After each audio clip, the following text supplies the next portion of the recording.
Serious students of animation will often start their in-depth study of the principles of animation by doing a bouncing ball exercise.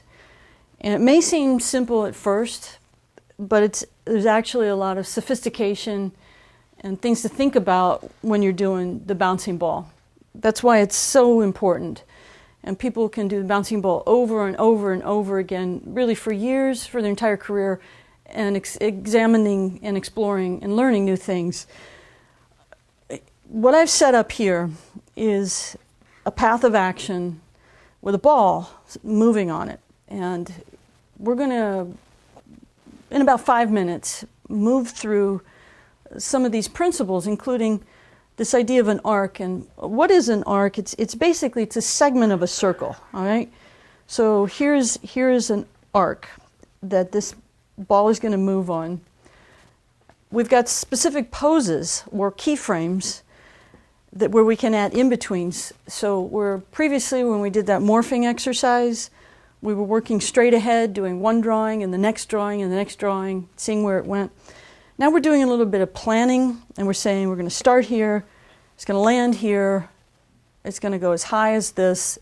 So we're using poses or keyframes. Some people call them extremes, but they're keys, basically, what I'm calling them.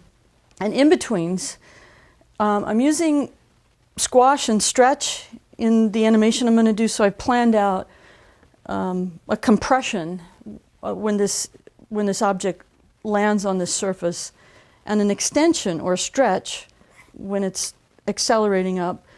And this idea of acceleration is the animation principles generally called slow in or slow out. Deceleration or acceleration is the principle there. Another principle that we're going to cover is this idea of staging, which is planning your action so it works in a field. Here I'm in a 12-field paper. A lot of TV animation is done with 12-field paper. You can see it's bigger than the bond paper, certainly bigger than the index cards that we were using earlier, but not quite as big as a 16-field, which might be for large format. But they also, I've worked up to 22-field paper, which is like flipping rugs sometimes. But so we're using staging, planning our space, and also thinking about weight. And the idea of weight is also congruent to solid drawing. So I have a little model sheet. Try to keep my drawing on model if that's ever a question. You don't need to bring out a quarter or a nickel to do this. But it does help to have something like this set up if you want to maintain like your volumes.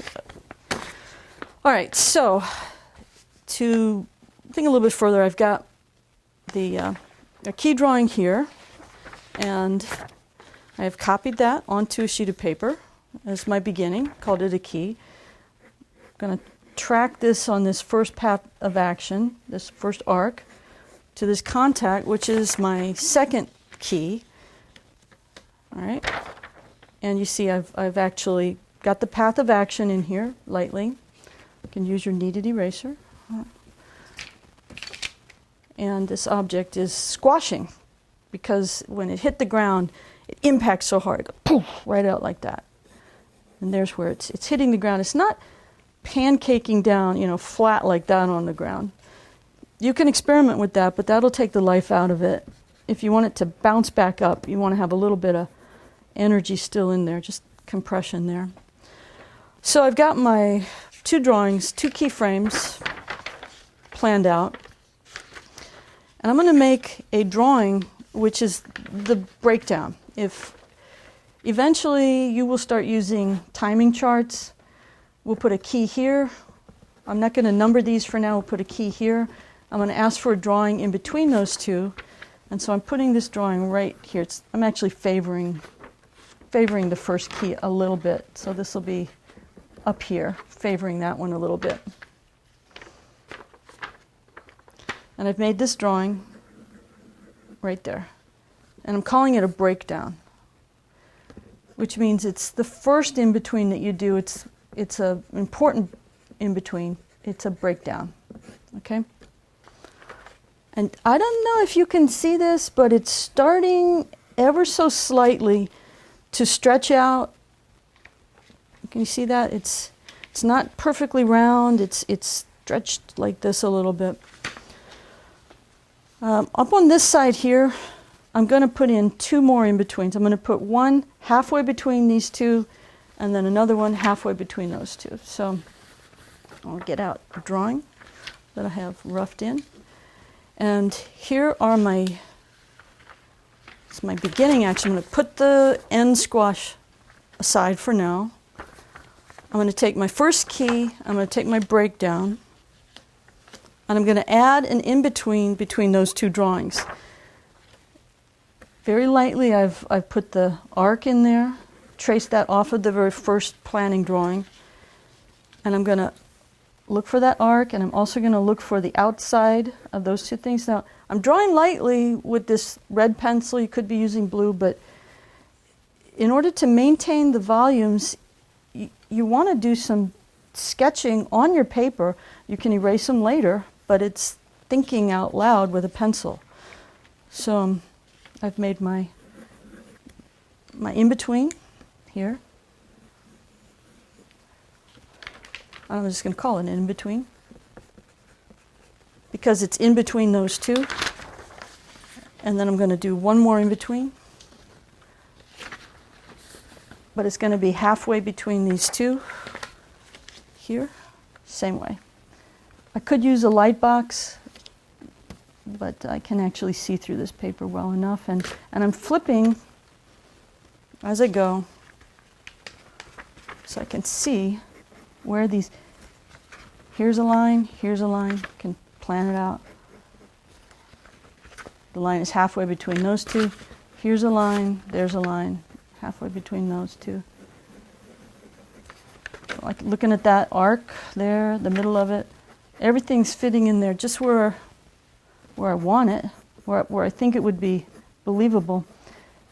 And I could take out my little guide here to see if it's pretty close. See the size of it. So that helped me put them in order. See what we've got here. Between, and there was the breakdown. So what's happening now is it's starting to, there's our first key, the 2 in-betweens, starting to accelerate a little as we move out of here. It's going to come here, and I'm going to add this drawing, which is very close to the squash. I'm just going to add one more drawing. Okay, look at this. And then this side of the action will be completed. So you can see there's a gap. In animation we call that a gap because it looks like there's something missing. In some really snappy actions you might actually want to have a gap, but in this case I want to have an in-between between that breakdown,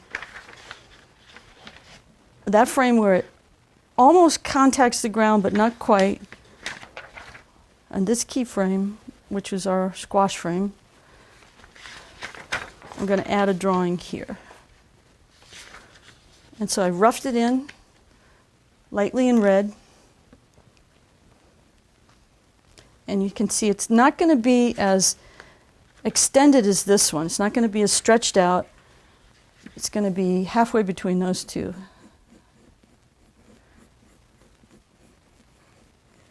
Something like that.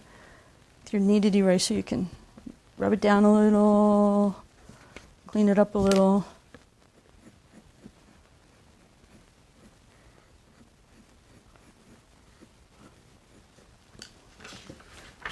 Okay, so let's put this in order and see what we've got.